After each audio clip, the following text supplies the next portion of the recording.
Okey, sekarang nak ajar A100 macam mana masuk kertas. So ingat lah, ini kertas, you mau masuk itu level. Sini dengan sini, kasih dia cun-cun. Lepas tu, tutup. So sudah tutup. Lepas tu macam mana test print?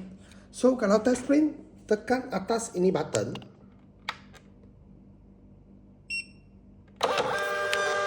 Satu bunyi, lepas tangan. Dia test print lah. So kalau macam mana kasih baca itu kertas. Ada sekitar kertas dia print separuh atau lari. So printer belum baca itu kertas punya size.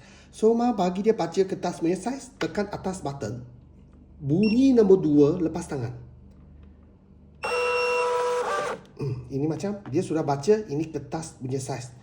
So printer ini plug elektrik punya. Lepas tu ini on off.